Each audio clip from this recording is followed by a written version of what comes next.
Previously on Shitennou Angels and Demons. Hey guys, it's Marina Saf here. How do you like the new intro? And yeah, I know it's been a while since I've done one of these Shitennou Angels and Demons read alouds, and I'm gonna be reading around the second chapter of the fic, the first installment of the fic. And I know that lots happened since I last uploaded this, but I'm not going to talk about that right now. I just been uploading more other stuff. But anyway, I just feel like uploading one of these because I just haven't done one of these in a while. I just think it's fun. I was like rewatching those videos a little while back, and I'm like, hey, I should probably upload one of these again. So here we are. So where we left off in Shitennou Angels and Demons, before I say anything about that, I'm just going to warn you there is an adult content warning on the fic. It's called Shitennou Angels and Demons Part 1 Falling from Eden. It has a content warning and has a lot of like unaliving attempt, mental health issues, mental breakdown, mental institutions. A lot of stuff happens in this fic, and it's really dark, it's really intense. So if you don't want to read or hear or have the mental health space to process that stuff, I'll see you in another video.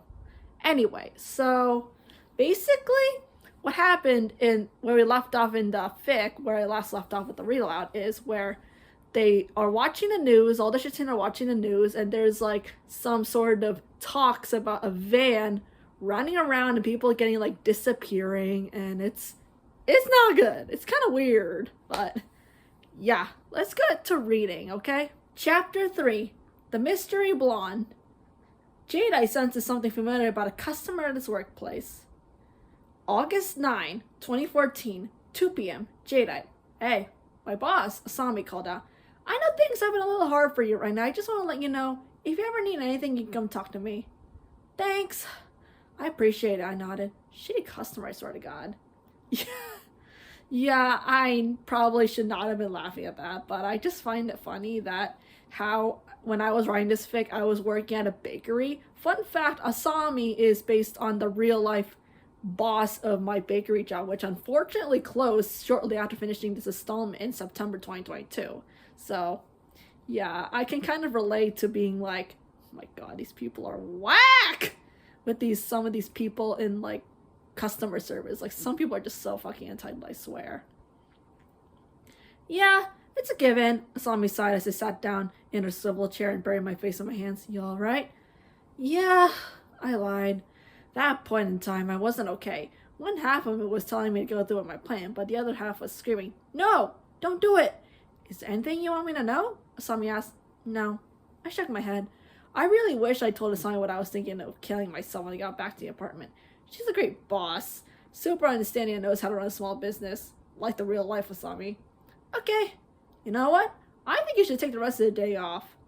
I swear, we need more bosses to actually give a shit about people who are struggling with mental health. I swear to God, we need more people like that. And I feel like Asami and her real life counterpart would definitely be that kind of person to want you to get your shit together if you aren't feeling okay. But I never took a lot of days off because I didn't have a lot of mental health issues back when I was working at the bakery.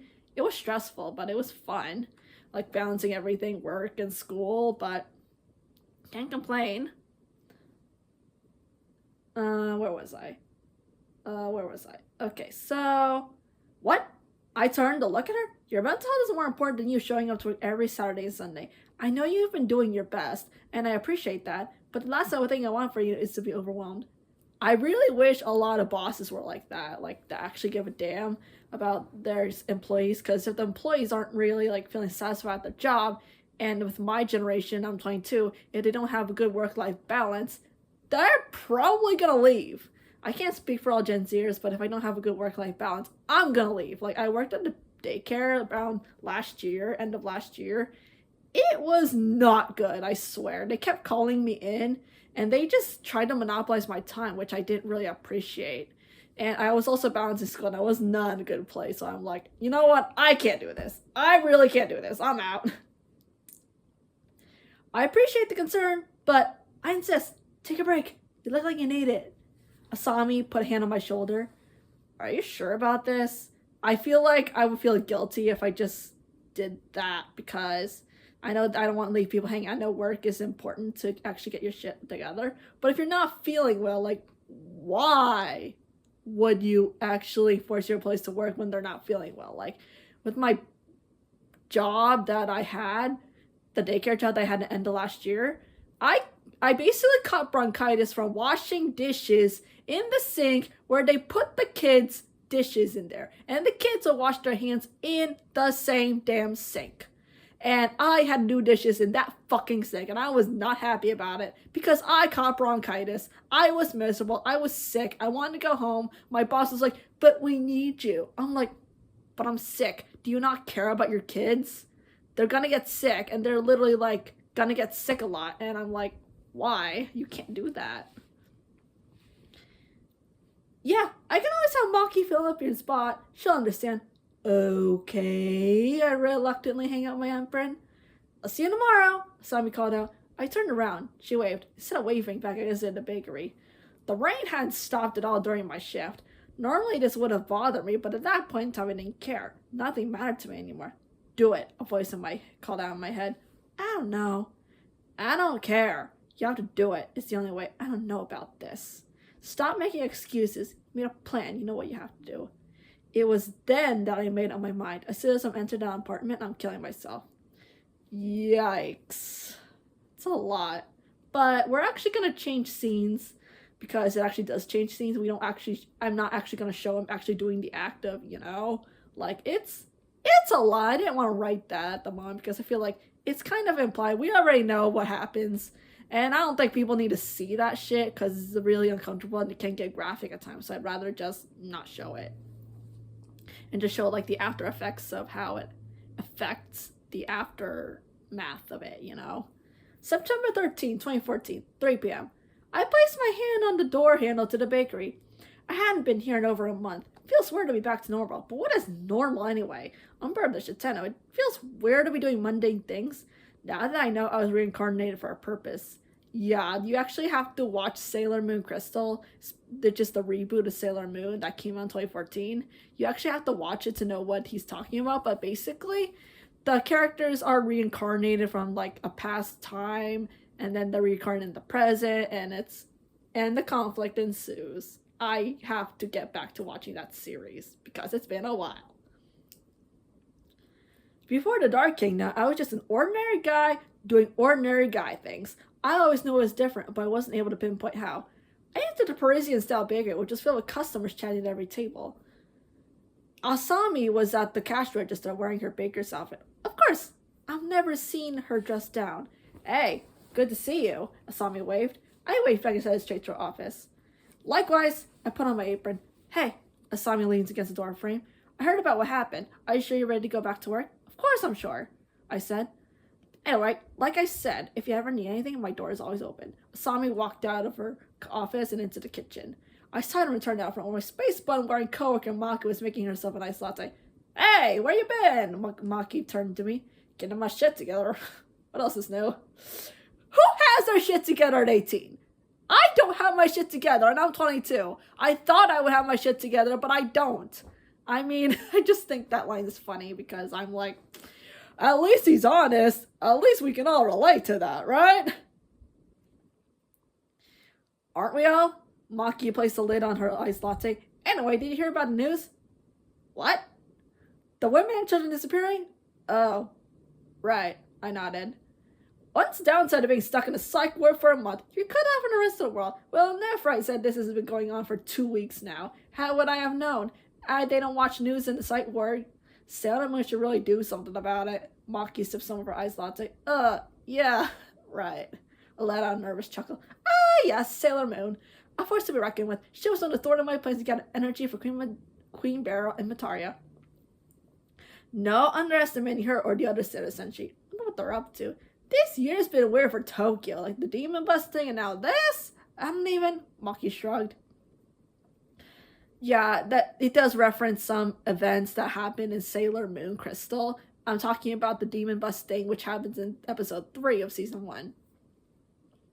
I hope she doesn't find out that I was the one kidnapping people and throwing them in the back of the bus. To be fair, that was during my time in the Dark Kingdom. Ergo, I was brainwashed. All 4 of us were. But of course, someone like Maki would not believe me if I told her I wasn't doing that on my own free will. Yeah, weird, right? I began to sweat. Just then, the rush picked up for a good 15 minutes.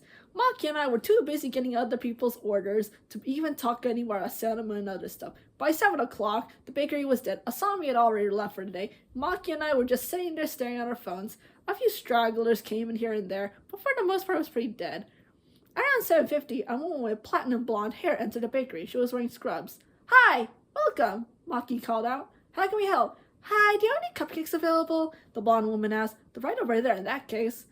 Maki pointed to a case filled with a sparse amount of cupcakes. Oh wow, they're really cute. Do you make them? Not us. We just sell stuff. But yeah, we have bakers making this in the back every day. Cute. I'll take a red velvet cupcake. The blonde woman pointed to a red velvet cupcake with sprinkles on top. I went over to the cupcakes and placed the cupcake inside a plastic container. Here you go. I handed the plastic container to the blonde woman. Thank you. She smiled as we both made eye contact. She looked exactly like me, down to the eyes and platinum blonde hair. I've never seen her before in my entire life, and yet I feel a strange and familiar connection. How could that be? I've never felt this way around anyone before. As far as I'm concerned, I have no living family. I shook my head. I'm probably just imagining things. Bye! The blonde woman waved as she made her exit. I watched her cross the street and get inside her car. Then she drove off. That was interesting. I have no idea who she was, and yet she had this warm and motherly aura. Maybe she's just really motherly, like my adoptive moms who perished in the 2011 earthquake and tsunami. Yeah, I do remember hearing a lot about that when it happened. I was like, oh my god, that's sad. I didn't know much about it, but when I did some more digging for this fanfic, among other things, I was like, that is horrible. These people lost a lot. Like, it's horrible. I don't know. Maybe my brain is just trying to tell me something. Hey, Maki called out. Snap me back to reality. Closing time. Shit. I looked at my watch. 8 o'clock. I got up from my seat and started putting away the pastries and desserts. Closing procedures don't take that long. I'd say they take about 30 to 45 minutes on average. Once we got done with closing, I headed on to Asami's office where Maki was hanging up her apron. Well, that was easy. She grabbed her bag and exited to the back. See ya. Bye. I went the opposite way, headed back to Kunsai's apartment. The walk back wasn't too bad. It was a little chilly, though. I don't mind a little chilly weather. It calms me down. 10 minutes later, I entered Kunsai's apartment. There he was, sitting on the sofa reading a newspaper. Hey, how was work? He asked. Fine, I shrugged. I placed my hands on the kitchen table and sighed. That blonde woman. I couldn't get her out of my mind. Something about it was so familiar. My gut was trying to tell me something, but I don't know what. Are you okay? Yeah, just tired.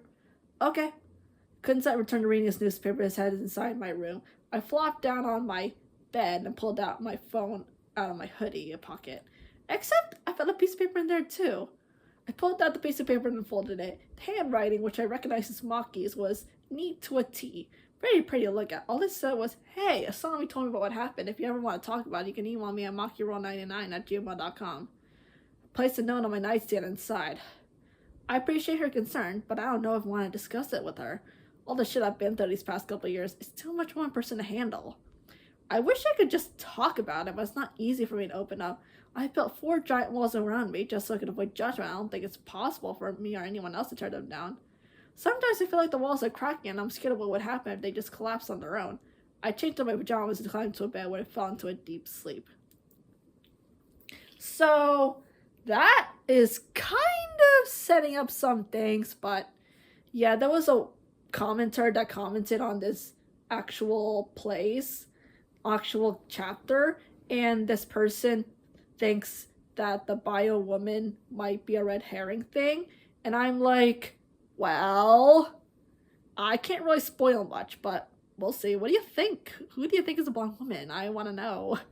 You could always read the fic, but I want to know what y'all think. Do you guys know who the blonde woman is? Do you want to guess? Like, I feel like it's kind of obvious. It's pretty bluntly obvious.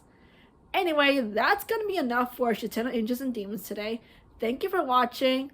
Like, subscribe, comment, or if anything you want to say, and I'll see you around.